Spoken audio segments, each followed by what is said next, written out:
Oh, hey, you're the filming guys. Yeah, come in. I'll be honest with you, I wasn't expecting you around now. I'm just having my afternoon chai. Door down that way. Mummy's off with Gary, but we'll talk about that. You'll find Tom, my brother, used to stand in the cellar. You want to follow me? Down into the Magic Kingdom. This is where it all happens. This is Tom. Hi. And this is our space. And he'll just do that. You don't need to keep doing that. You can put batteries in. We started egg boxing to absorb the sound, but we don't go through too many eggs. These little guys. Oh, you will have to be careful with those. Sorry, I'm a bit nervous. I've never been filmed before. The big table, Gary took that. So we've just got these little things. The tumble dryer is a bit odd, I suppose, but it's rarely used for recording. It's normally just used for clothes and bedding. We had our first gig Can I at get anyone a drink? the halfway house in Dunstable. Yeah. And it just snowballed from there, really, didn't it? Yeah. I mean, it was all, you know, punters, locals. Oh, get off your shit and that sort of thing. But it gave us the confidence to get on stage. We knew that we could overcome it. You don't have to listen to them if you play loud enough. And we improve with every gig, you know. We really do.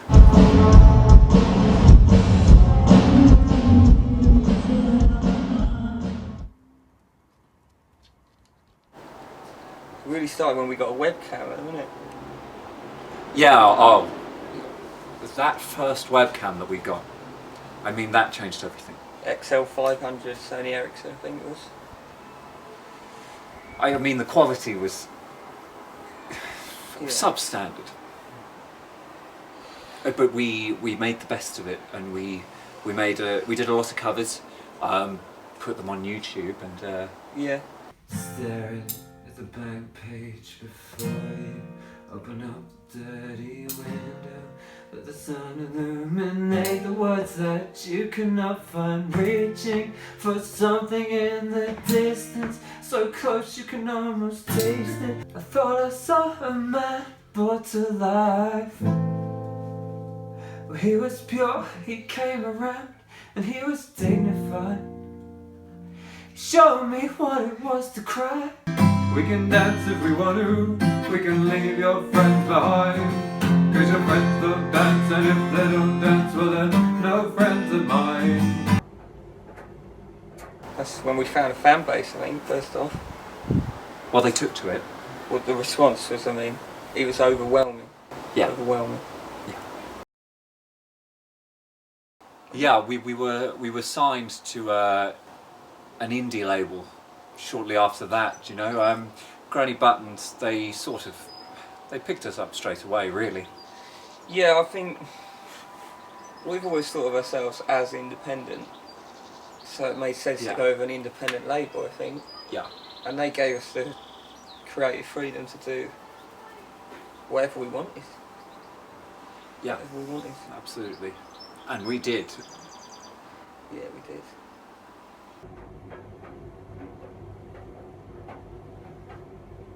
Yeah, yeah. Well, I truly believe I have synesthesia. I've been reading up about it a lot. And what it is Van Gogh had it, for example. Who else? Marina and the Diamonds as well? Yeah, yeah. And I think you can tell on her records, you know, that she has a unique gift. I have the unique gift. It's sort of being able to hear colours. Do you understand? Yeah. So these colours are in my mind, and I express them through music. Definitely, yeah. He does. So do I in a way, but not as much. No, the way your mind works is more in tertiary colours. I see in colours, which I think is fair. Yes, But I don't hear it. no, but thankfully, you know... Apart from simply red.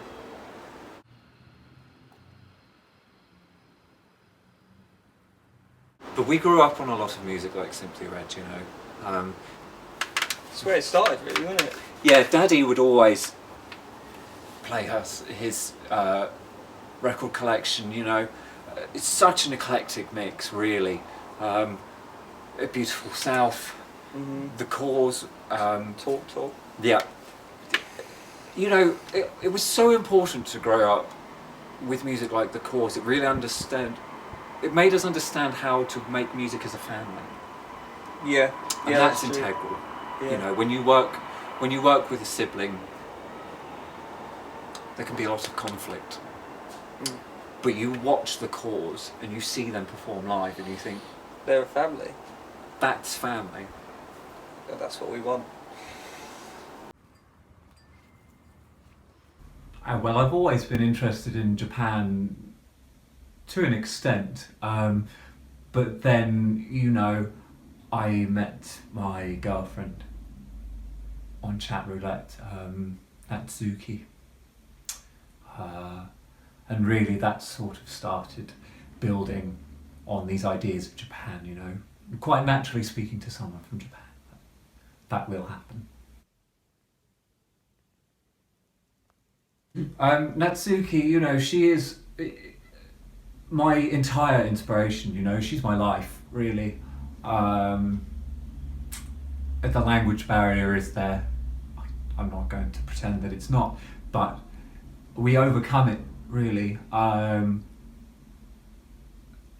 You know, you just sort of talk at each other, but there is some sort of understanding, you know, much more profound than any language. Yeah. Yeah. Yeah. Well, it's warm. It's warm here.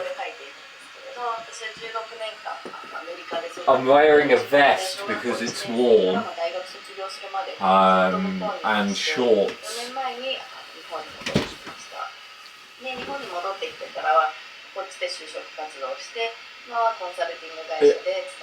What's it like there? What did you have for breakfast?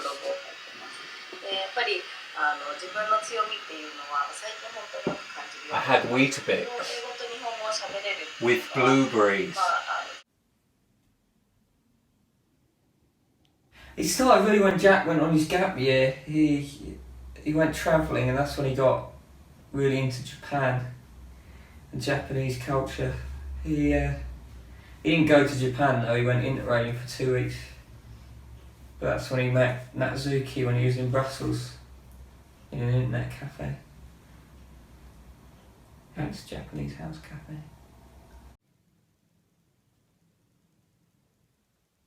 Have you ever met her? In real life? Yes. No, not in real life. I am planning on meeting her though. You know, after the album drops, probably go out there, play some shows, maybe if we get any record sales. I don't know how to track the Asian market though, but we'll see. And she got you into Japanese culture? Well, I always had a GameCube, but she sort of introduced me into a deeper, more profound level of Japan. Oh yeah. They're not sung in Japanese, but they are influenced by Japan, and then you sort of have that Western pop culture infused with that sort of Japanese style. Well, the name just it originated from our Asian influences, sort of in the music. I don't really remember where I got it from. I was probably having chai in a Costa or one of those. But you know, that sort of Japanese culture is everything to me, and I know it means a lot to Tom as well. He's always doing his Pokemons and things like that, but I, especially with the band, I've got, I don't know if you can get that on your lens. That's the that's our logo. I designed that. That's Jack got it tattooed. I incorporated his BCG into that actually. So this is some of my artwork that we were thinking about using for the album. That's like man versus machine. That one didn't go with that in the end. This one, another sort of conflicting message in there, but I don't think we'll use that either. This is the one we went with in the end. Tokyo Drifting by Japanese House Cafe. That's the logo as well that Jack's got tattooed on his arm. That's I designed that as well. I really wanted to draw all the albums individually, but we were running out of time. We hadn't really even started recording the album yet, so I stopped doing that. Yeah, and what's that? That's two Thatchers in the sunset. Let's talk about you and thatching. Right, I'm sick to death of this question. I think musicians need an outlet. It can't all be about the music. I need something in my downtime. That bloke from Blur, the one with the cheese, that's what he does. He does all that stuff. Chris Martin, the one from Coldplay, his Train Spotting. Any musician you find, they've got a hobby that they're really into, just take the pressure off. Adele, I think I read somewhere Adele does foxy boxing for charity. Men cap. Yeah, I've always been fascinated by thatching. Something beautiful. Actually, look at this. This is something I've been working on. What is it? That thatch. That is. Just been working on that in my spare time. It's really coming along nicely, actually. I don't thatch personally yet. I think it's disrespectful to the craft actually to just assume because I'm famous I can just turn up, get on a roof, and start folding straw. It takes years. It takes upwards of 8 years to learn to be a thatcher. Why should I respect the art too much. Just go up and do a shoddy job. I sort of wished I was born Japanese, actually. Really. But you weren't. Stoke Mandeville. Yeah, same as me. Caesarean.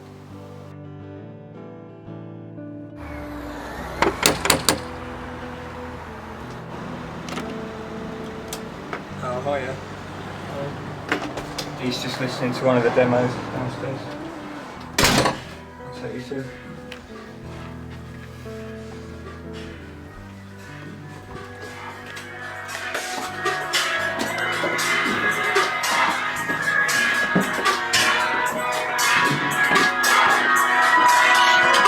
Tom, I'm thinking.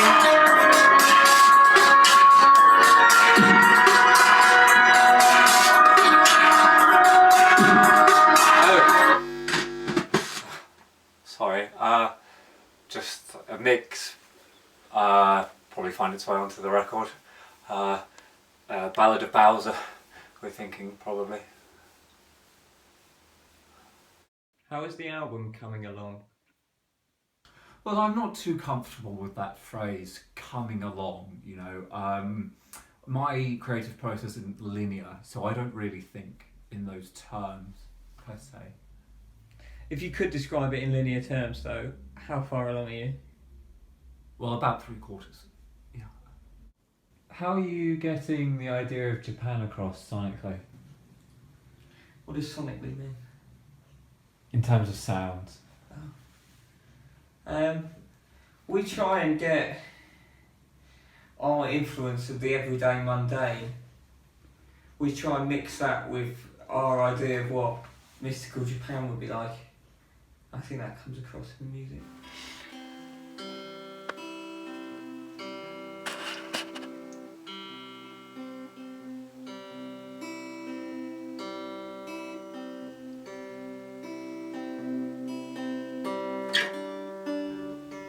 And what are your influences musically? I mean, everything. I mean, like talk, something corporate, in excess. Everything. Stuff from that era, like Tears for Fears, that just gets chucked in with the other shit, and people don't realise how great they are. Prince, obviously. Just life in general as well, not just music. I just take my influence from just walking down the street and seeing a homeless person. That influences me just as much as any artist. Well, the self-producing, that was more your sort of thing, wasn't it, really? I just think, who knows what we want to produce more than us? Because we are us. So why would we let some random person, just because they know how to work the computer, let them dictate what we sound like? It doesn't make any sense. Yeah, so we thought we'd come back here. Back where it all began. It's our mum's house. She's away at the moment, isn't she? With Gary. Yeah. The thing with self-producing is, it just lets us discover what we want to sound like on this album. It allows us to be us, which is... Key. It's key because we are us, We are, yeah. you know? I know I am.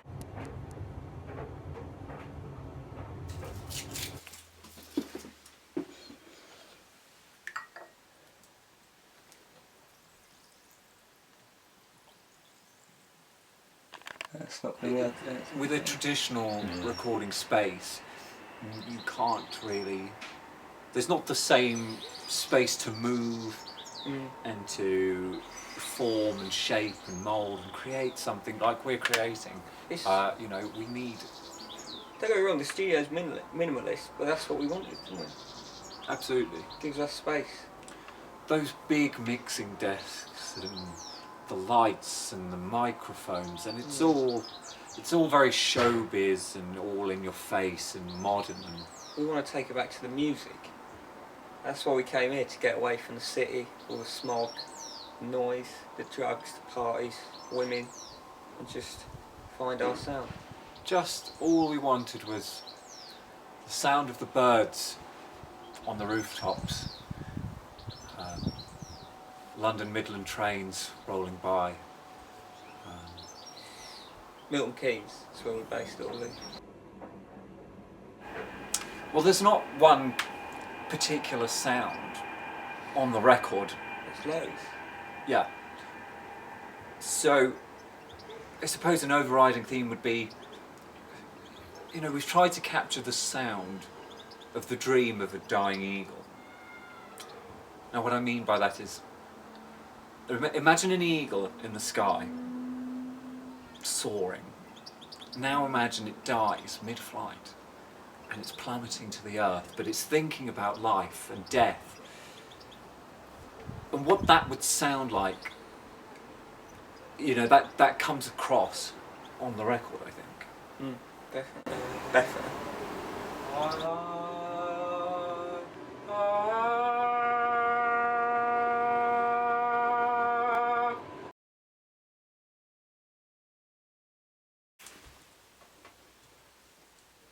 It's not picking anything up, I don't think.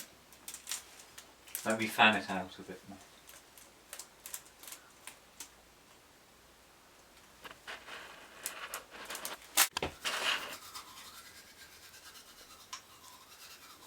Get right behind the incisor.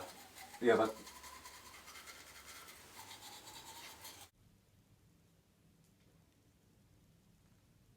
Oh yeah.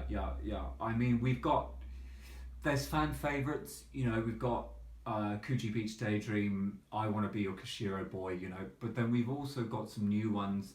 I could give you some song titles, I suppose. Yoko Oh Yes, Sado Island, Population Me, The Ballad of Bowser. And I think those ones will eventually become fan favourites further down the line.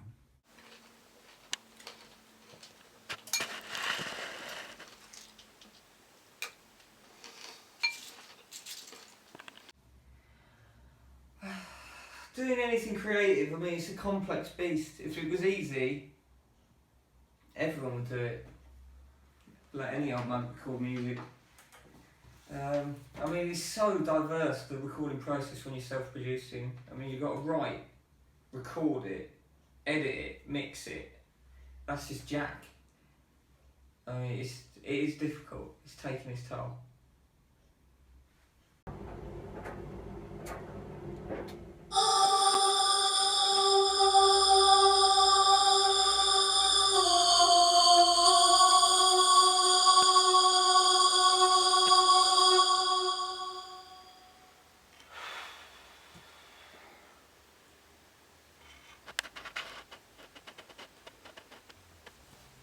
So what's it like working with your brother then? I mean, he's getting a bit stressed. We're both a bit stressed. It's difficult. We've got a deadline. We've got the label to please. The artwork isn't even finished. Yeah, he's stressing out a bit, but so am I. Yeah, personally, I think we should use more real music, actual musical instruments playing the songs, rather than just, you know, a computer and a guitar. But, you know, I'm happy to go along with it, if that's what you want. Done. And it's not what I told you to do. I've told you it's not gonna work. But it needs to work because otherwise the rest of the album doesn't work. And I'm sick of you not doing the job right. Well, get out of there. Both working. Leave. I understand why. Do that.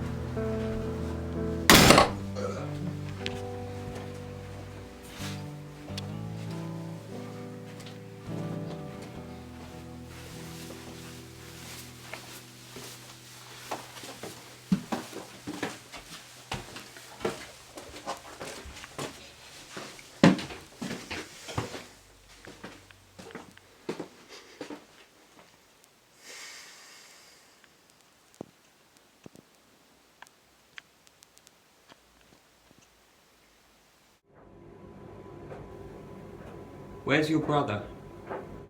I don't know. He's usually good at keeping in touch, so that's what's strange about it. He'd usually send an SMS to sort of let us know. There was a time when we thought he'd gone missing, but he'd gone to Alden Towers with the school. Mummy would usually put the slip on the fridge, but I think she'd chucked it. And we were worried sick, and we asked where he'd been when he finally got back.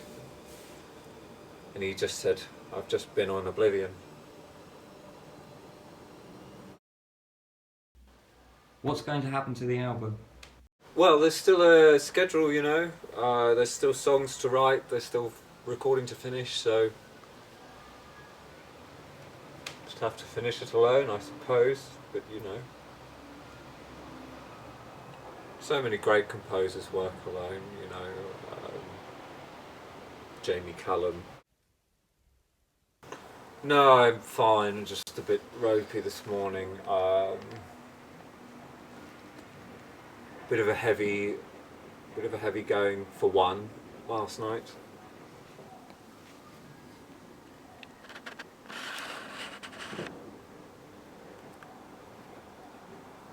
got a hint of strawberry.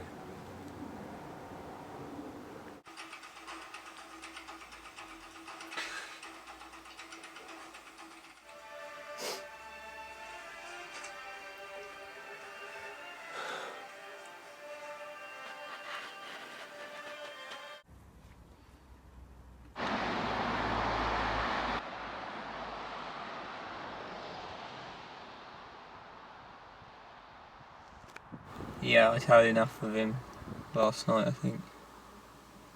We've always argued, but he took it a bit too far. If it's not enjoyable, I don't really see the point of trying to make an album. But this is what I'm about here. This is come here at least once a day, sometimes twice, just stand there for hours thinking whatever. Mainly about Thatch though. Yeah. Music careers, they sort of come and go. People have careers and they filter out. They have success and then nothing. But thatching, that's something you can invest in, I think.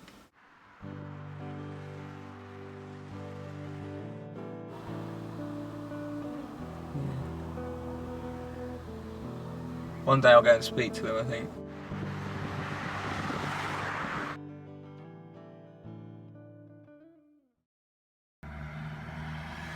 Yeah, it's good to be back. Yeah. Both made some sacrifices For the good of the band. No one would let me thatch anyway. I asked 6 or 7 people and they wouldn't let me. It's annoying. Yeah, it's out now. The album's out. Yeah, acclaimed. Critically and commercially, I think is what they say, isn't it? Well, some of the people on iTunes said they were critics. We couldn't verify it, but one can assume. And the NME. No one cares what the NME magazine says anymore. Well, anyways, the album's out, and we're going to film the first video actually this afternoon, Yeah. which is exciting. We did a little treatment for it, did a little storyboard, but we also wanted to be a bit sort of abstract, Definitely. and you can't storyboard abstract.